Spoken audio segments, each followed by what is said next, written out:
Hello everyone, this is the Reddit Guy channel.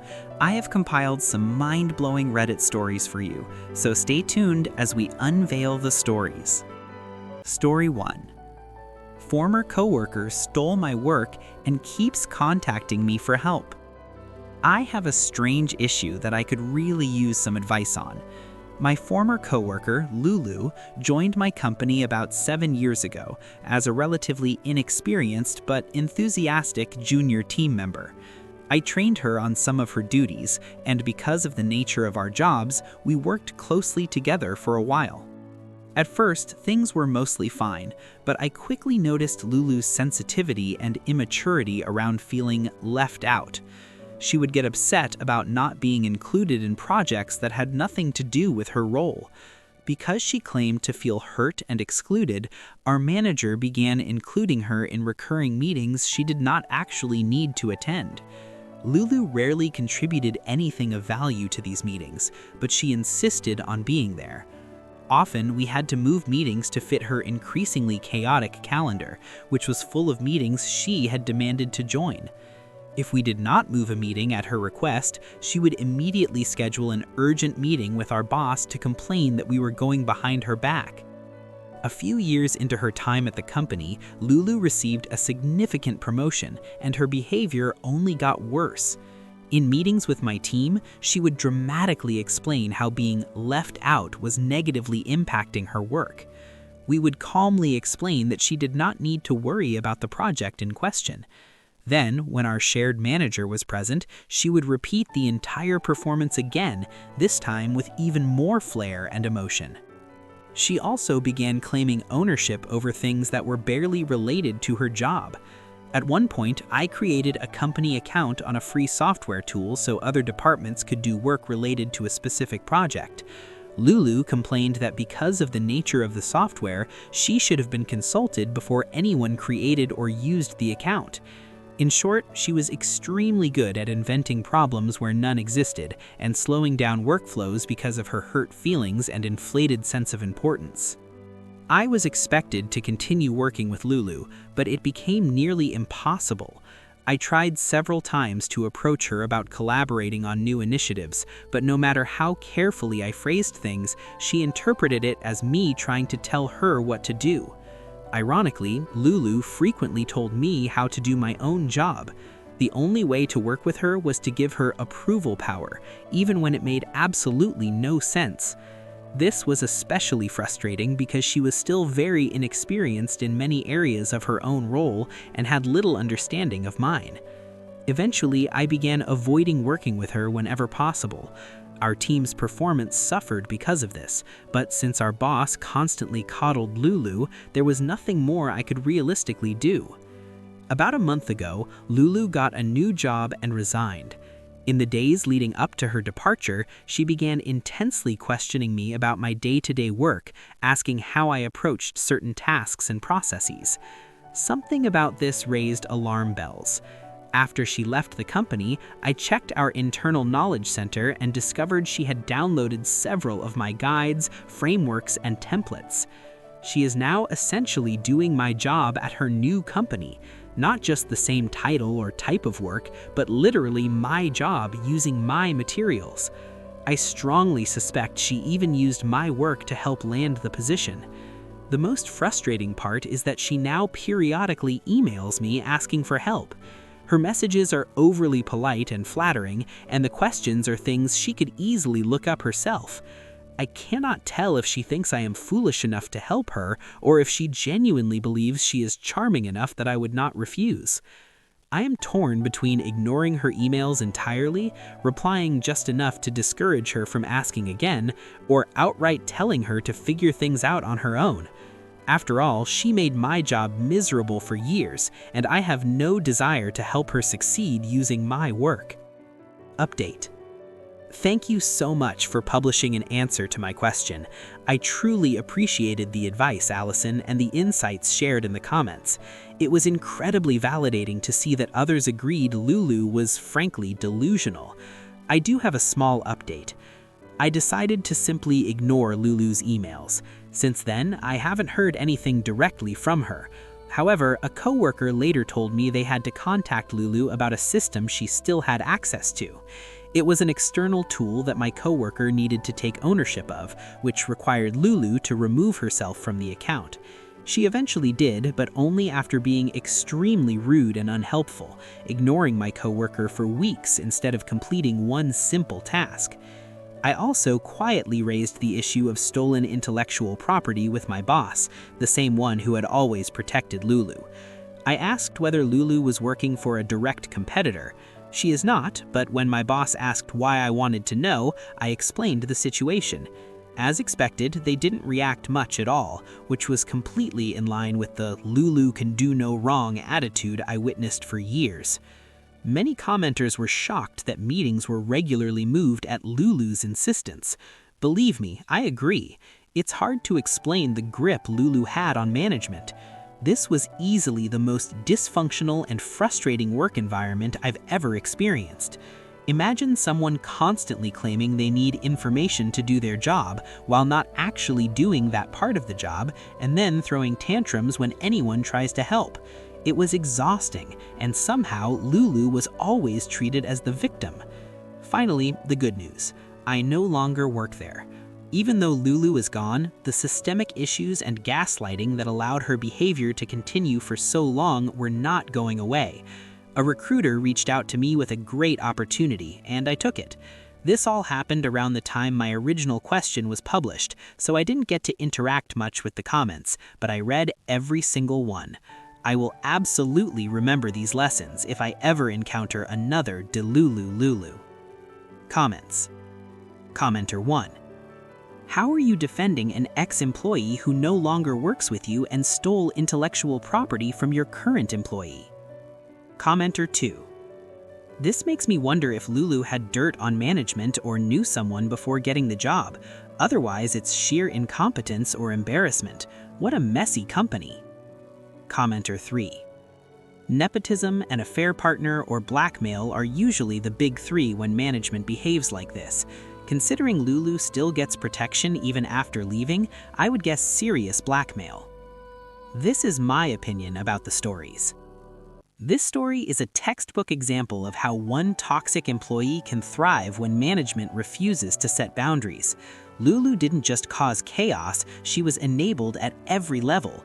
In the end, the smartest move was leaving entirely because no job is worth that kind of dysfunction. Story 2.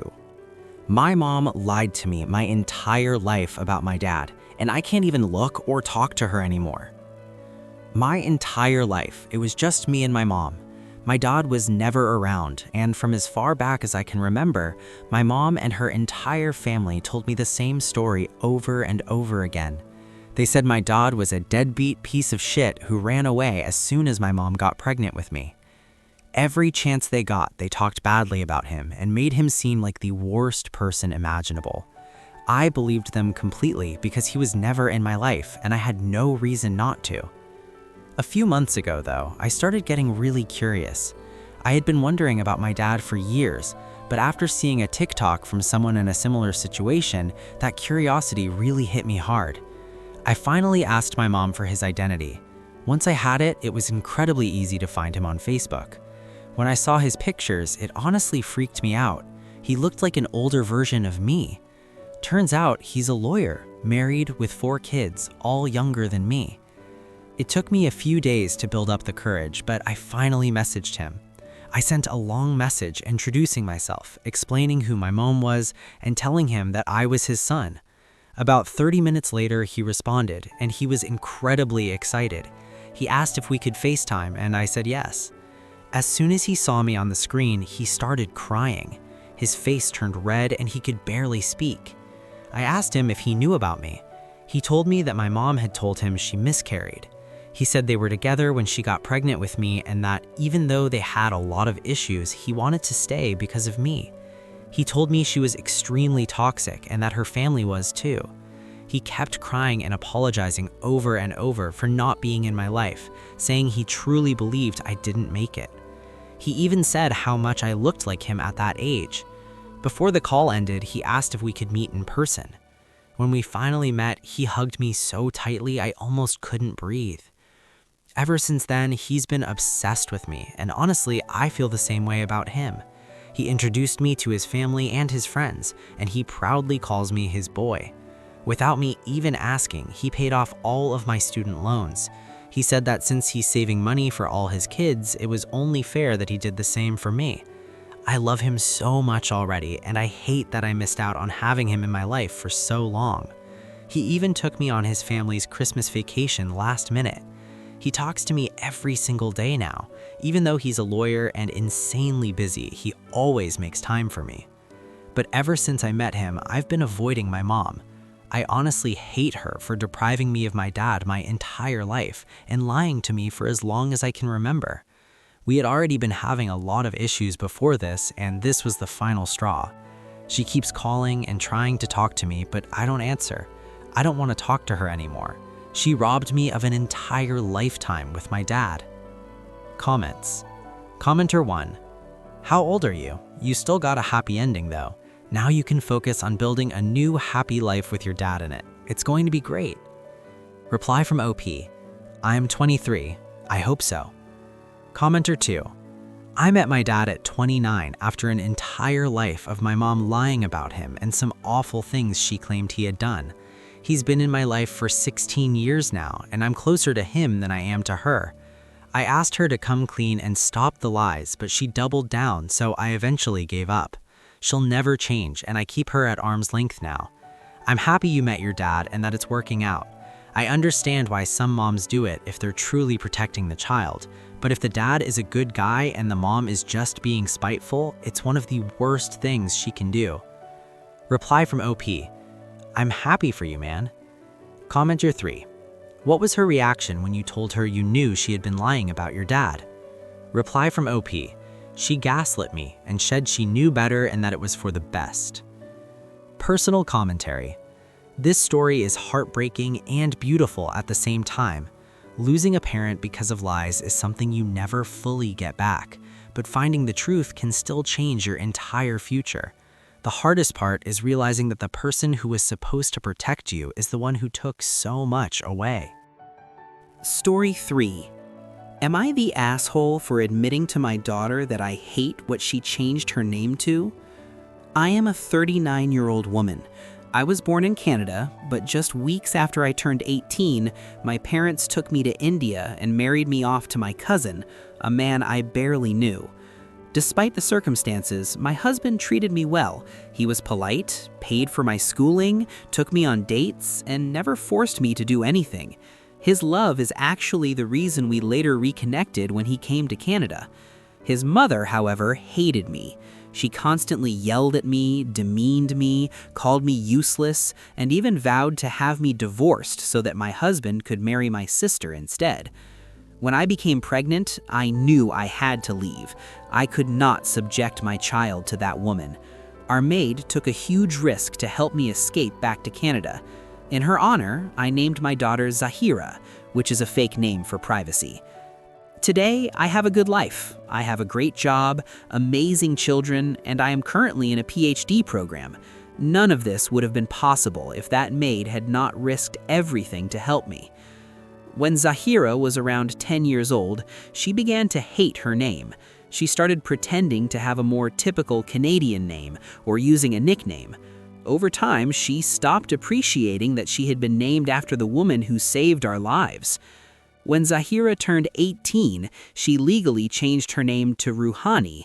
I could accept a name change in general, but Ruhani is extremely close to my mother-in-law's name. It triggers my trauma deeply. I told her this, but she didn't care. My psychologist has helped me work through it, but it still hurts. I accept that she is not Zahira anymore, but I cannot bring myself to say Ruhani. Even though everyone else uses it, I call her by pet names like Baby or Sweetie. I thought she wouldn't notice, but she did. I am currently pregnant again, and we found out we're having another girl. My husband suggested we name her Zahira. My daughter then said we should do that so I could call her Ruhani instead. With all the stress I was under, I snapped. I told her she could not be replaced and that I still hated her new name. This turned into a huge argument.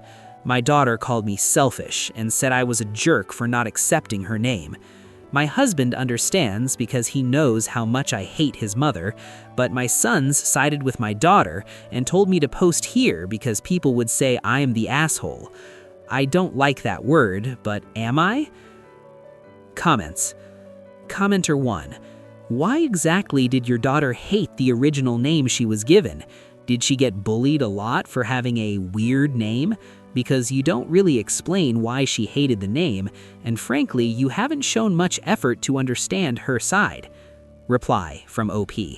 I still don't entirely understand myself. She only ever said she hated the name and refused to go by it. Yes, there was bullying at one point, but she was always open about it and we handled it. The bullying was more anti-Muslim than your name is weird. Commenter 2. Not the asshole. This is trauma-based for you. I can't imagine how I'd feel if my daughter named herself almost exactly after my abuser. Your daughter is old enough to be more understanding. Even if the name matters to her, it's reasonable to expect some grace. Reply from OP. Thank you. It isn't about reusing the name. It would feel like replacing my daughter with her sister, and I could never do that.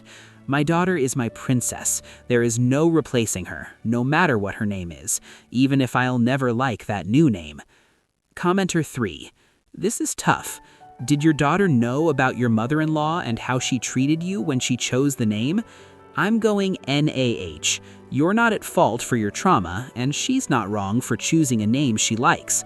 The pet names sound like a good compromise. Reply from OP. Yes, she knew everything.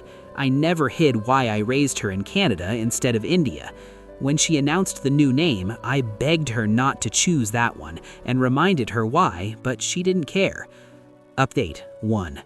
I tried talking to my daughter again about why she hated her original name, but she gave vague answers about it never suiting her. She got angry when I asked if it was because of bullying. When I asked if she cared about the maid's sacrifice, she said she didn't, and that what I went through in India wasn't that bad. When I brought up how similar her name was to my mother-in-law's, she said that was my issue to get over, and told me to stop using nicknames or therapy as an excuse. After that conversation, I mentally regressed. I started having nightmares about India again. Between the stress, my pregnancy, and my PhD program, I became overwhelmed. I went to visit my brother Fayez in Brampton for a weekend. While there, I learned he had accepted a job in England and was leaving. I began the process of moving to Ontario. Since my daughter attends university in British Columbia, she would not be coming with us. I realized that being around my daughter was hurting me so deeply that I was afraid I might miscarry. I needed to leave for both of our sakes. Making arrangements for my PhD was extremely stressful, but once I did it, I felt lighter and freer than I had in years. I continue to pay for her education, living expenses, and therapy. Maybe living alone will help her understand what it was like for me when it was just us after I escaped. I know I spoiled her and indulged her, but she was always the light that kept me going. Part of me feels like I'm abandoning her over something as small as a name, but soon she'll be the age I was when I had her. Every girl needs to grow up and learn empathy. I truly hope this is what's best for her. My husband and sons, on the other hand, are excited to move to Ontario, and that gives me comfort. More comments. Commenter 1. You were so traumatized by your mother-in-law that you can't say her name, but you stayed with her son who never helped you escape? Reply from OP. We were separated. When he came to Canada on his own merit, I did not sponsor him.